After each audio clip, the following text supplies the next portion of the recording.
भाजपचे ज्येष्ठ नेते आणि राज्याचे कॅबिनेट मंत्री गिरीश महाजन यांच्या फिटनेसचं रहस्य काय? ब्रेकफास्टमध्ये त्यांना नेमकं काय आवडतं? संकटमोचक ते देवेंद्र फडणवीस यांचे विश्वासू सहकारी अशी ओळख नेमकी कशी झाली? याच विषयी ब्रेकफास्ट विथ मिनिस्टर मध्ये बातचीत केली आहे आमचे प्रतिनिधी सुशांत सामंत यांनी. पाहूयात. ब्रेकफास्ट विथ मिनिस्टर आपल्यासोबत आज गिरीश महाजन आहेत. भाऊ, काय सांगाल, तुमची नेमकी सकाळची सुरुवात कशी होते? नागपूर अधिवेशन सुरू आहे, ब्रेकफास्ट सुरू आहे, नेमकी सकाळची सुरुवात कशी होते तुमची? नाही, रात्री खरं म्हणजे थोडा उशीरही होतो. आजकाल सगळीकडे आमच्या आपण बघितलं असेल, काल भास्कर ग्रुपमध्ये त्या ठिकाणी गेलेलो होतो. आमचे मित्र संचेतीजी त्यांच्याकडे कार्यक्रम होता, 3-4 ठिकाणी कार्यक्रम होता. त्यामुळे थोडं यायला गप्पा गोष्टी करत उशीरही होतो. पण सकाळी लवकर उठून अर्धा पाऊण तास थोडा व्यायाम, एक्सरसाइज आणि त्यानंतर मग रोजच्या दिनचर्येला सुरुवात होते. 10 वाजता पोहोचायचं आहे विधान भवनामध्ये आणि अशा पद्धतीने आमचा रोजचा कार्यक्रम असतो. भाऊ, तुम्हाला ब्रेकफास्टमध्ये नेमकं काय आवडतं? कारण तुम्ही डाएट फॉलो खूप करता, तुमच्या फिटनेसचं देखील आम्हाला रहस्य जाणून घ्यायचं. पण सुरुवातीला तुम्हाला ब्रेकफास्टमध्ये काय आवडतं? मी स्प्राऊट खातो जास्त मला स्प्राऊट रोज लागतात. मग चणे असतील, मटकी असेल, चवळीची उसळ असेल, हे मी जास्त प्रेफर करतो. भाऊ, तुम्ही नियमित व्यायाम करता, नेमकं फिटनेसचं रहस्य काय? इतकं फिट कसे आहात तुम्ही? व्यायाम करतो म्हणून. पण विरोधकांना आणि खरं तर राजकीय नेत्यांना काय सल्ला द्याल? कारण अनेक राजकीय नेते व्यायामापासून दूर राहतात. त्या राजकीय नेत्यांना तुम्ही काय सल्ला द्याल? काय फिटनेस? आमच्याकडे झोपण्याची वेळ नसते, जेवणाची वेळ नसते, त्यामुळे तब्येत ही सांभाळली पाहिजे.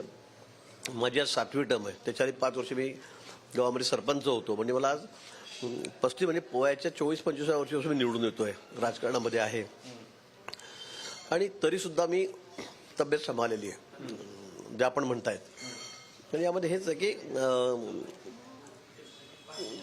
खाण्यावर खूप निर्बंध असले पाहिजेत. मी आता फार अपवाद आहे म्हणून मी इथे जेवतो खातो, नाही तर मी घरचा डबा कुठल्याही कार्यकर्त्याला कोणाला सांगून भाजी पोळी एवढं जेवण जेवतो. मी प्युअर व्हेज आहे, मी नॉन अल्कोहोल आहे. मी कधी ड्रिंक्स वगैरे कुठे सुपारी, पान, तंबाखू, विडी, दारू हे मी कधीच केलं. मी व्हेजिटेरियन पण आहे, मी नॉनव्हेज कधी घेत नाही. पण मला असं वाटतं, वेळेत आम्ही बंधन पाळू शकत नाही, पण थोडं तेलकट जे आहे, विशेष करून मग वडापाव मागवा, मिसळ मागवा, भजे मागवा, कचोरी, समोसा, मी याला कधी शिवलोय पण नाही आजपर्यंत. मी ते खात नाही कधी. मी फ्राईड कधी खात नाही, मी तेलकट कधी खात नाही. आणि म्हणून तब्येत मग चांगली ठेवता येईल. त्याबरोबर व्यायामही असला पाहिजे, आणि तो रेग्युलर असला पाहिजे. तर 4 दिवस 8 दिवस केला, महिना 2 महिने केला, सोडून दिला, असं चालत नाही. त्यामुळे जेवणानंतर रात्री संध्याकाळी मी थोडं मग 15-20 मिनिट आता चालतो, व्यायाम करतो थोडासा. सकाळी तर रेग्युलर माझा व्यायाम असतोच, किंवा मग मी चालायला पळायला आता जास्त जातो. मला असं वाटतं की आपण आपलं आरोग्य नीट सांभाळलं पाहिजे. आपल्याला जास्त वेळ काम करायचं असेल, जास्त वर्ष काम करायचं असेल आणि जशी जोमाने काम करायचं असेल, उत्साह टिकून ठेवायचा असेल, तर मला असं वाटतं व्यायाम आणि संतुलित आहारावर कंट्रोल हा असलाच पाहिजे. मी शक्यतोवर 2ला एकदा सकाळी ब्रेकफास्ट केला, जेवलो की मग मध्ये मी हे खा, हे का, हे इकडे पाहू का, तिकडे बघू, असं मी कधीच करत नाही. मग रात्रीच मी जेवण करतो. असं एक माझं एक जीवनशैली या ठिकाणी आहे आणि त्यामुळेच माझी तब्येत अजूनही चांगली आहे. माझा फिटनेस मी मेंटेन केलेला आहे. शेवटचे 2 प्रश्न. तसा मी ओरिजिनल स्पोर्ट्समन. हो, मी पुणे विद्यापीठ असेल, महाराष्ट्राच्या कबड्डीच्या टीममध्ये होतो. मी चांगला रेसलिंग करायचो, मी चांगला खो खोचा प्लेअर होतो, हॉलीवॉरच्या युनिव्हर्सिटीचा कॅप्टन होतो, मी ऑलराऊंडर होतो पुणे युनिव्हर्सिटीला. पण माझ्याबरोबरचे अनेक मित्र आहेत, त्यांची वजन एवढी झाली, त्याची पोटं एवढी झाली की मला बघून आश्चर्य वाटतं की बाबा हे काय झालंय तुमचं. असं मला ओळखत नाही मी त्यांना कधी कधी की तूच आहे का तो म्हणून. पण मी ते पाळलं आणि राजकारणात राहून पाळलं हे सगळं, नियमित व्यायाम, नियमित आहार, सगळं हे. त्यामुळे मला वाटतं हा फिटनेस माझा या ठिकाणी आहे. आणि म्हणून मी सगळ्यांना सांगतो, मी सगळ्याच राजकारणात जे पोट पुढे आहेत त्यांना मी सांगत होतो, पळ तू, वजन कमी कर. सगळ्यांना मी रोज, मला कोणी भेटलं समोर आलं की हे काय चाललंय तुझं, या वयामध्ये आता तुझं 40 पण नाहीये, 35 नाहीये, 45 पण नाही, आणि या वयामध्ये तू एवढं मोठं वजन करून घेतलेलं आहे. मला असं वाटतं की ते सगळे जोपासलं पाहिजे. आणि राजकारणात तुम्हाला माहिती आहे, खरं म्हणजे 24 तास ड्युटी सारखंच आहे. आणि म्हणून मला असं वाटतं की या सगळ्या गोष्टी नियमित जर आपण पाळल्या तर आपण आपला फिटनेस चांगला ठेवू शकतो. फिटनेस चांगला असला की काम करायला मग उत्साह पण येतो. संकटमोचक गिरीश महाजन ते देवेंद्र फडणवीस यांचे विश्वासू सहकारी अशी तुमची ओळख झाली. ही नेमकी ओळख कशी निर्माण झाली? आणि देवेंद्र फडणवीस यांचे इतके विश्वासू, कोणतंही काम गिरीश महाजनांकडे दिलं तर ते निर्विवाद? नाही, विश्वास निश्चित देवेंद्रजी आमची खूप मैत्री जुनी आहे. मी पण आता 30-35 वर्ष झाले विधानसभामध्ये आहेत. देवेंद्रजी एकदम मागे होते, पण ते पण तेव्हापासून आम्ही सोबत आहे आणि आमची मैत्री निश्चित आहे आणि तशी निखळ मैत्री आहे. म्हणजे सत्तेत आम्ही 20-25 वर्ष नव्हतो, पण विरोधी पक्षात असताना सुद्धा आमची मैत्री तशीच होती. आम्ही कधी त्यापासून दूर गेलो नाही.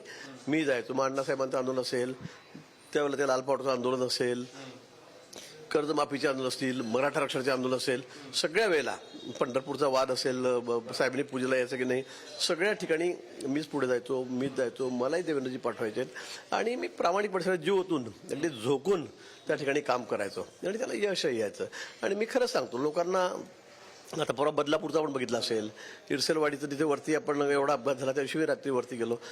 लोकांना असं नाही आहे, लोकांना असं वाटतं की संकट काळामध्ये नेते येतच नाही, पुढारी येतच नाहीत, हे फक्त आपल्या म्हणजे एसी मध्ये बसून, एसी गाडीत बसूनच काम करायला आहेत का, ही जी लोकांची समज आहे मला वाटतं ती आपण फोडली पाहिजे कुठेतरी. हो, अजितदादांबरोबर तुमची एक केमिस्ट्री आहे. सभागृहात देखील आम्ही अनेक किस्से ऐकतो. दादांबद्दलची केमिस्ट्री नेमकी काय? निश्चित माझे सगळ्यांशी संबंध चांगले आहेत. माझे दादांशी संबंध चांगले आहेत. ते मला नेहमी काहीतरी बोलत असतात, मुद्दाम चिमट्या घेत असतात. आता ते ज्येष्ठ नेते आहेत, वयाने आम्ही सोबत दोघं जण बरोबर आहोत. कदाचित दादा मला असं वाटतं काही फरक नाही आमचा, आम्ही सोबतच आहेत, आमचं वय सारखंच आहे. पण ते नेते आहेत मोठे, निश्चित हे मलाही मान्य आहे. पण ते नेहमी मला काहीतरी बोललो की ते चिमटे घेत असतात, बोलतात आणि एक अतिशय खेळमेळीचं वातावरण आमचं, आम्ही सगळे जमलो की त्या ठिकाणी असतं. CM साहेब, शिंदे साहेब, त्यांचे माझे खूप चांगले मित्रत्वाचे संबंध आहेत, कौटुंबिक संबंध आहेत. मला वाटत असेल माझं काम चांगलं आहे तर तुम्ही मला निवडून द्या. आणि माझे मतदार, माझ्या मतदारसंघातले माझे कार्यकर्ते अगदी जीवाला जीव देणारे आहेत आणि त्यामुळे ते मला सहज त्या ठिकाणी निवडून देतात. आणि म्हणून कुटुंबाकडे खरं दुर्लक्ष होतं, मतदारसंघाकडे जाणं होत नाही. पण राज्यभर मग सगळं हे संकटमोचक म्हणून जे काम चाललेलं असतं, जिथे जे काय परिस्थिती निर्माण होईल त्या ठिकाणी मी जाण्याचं काम करत असतो. नक्कीच आपल्यासोबत गिरीश महाजन होते. खरं तर आज ते ब्रेकफास्ट करतात आणि ब्रेकफास्ट करता करता त्यांनी त्यांचा फिटनेसचा मंत्र देखील आपल्याला सांगितला आहे. त्यासोबत सगळ्याच राजकारण्यांना त्यांनी त्यांचा डाएट प्लॅन आणि फिटनेसचा मंत्र दिलेला आहे. कॅमेरा पर्सन सतीश सुशांत सावंत, पुढारी न्यूज, नागपूर.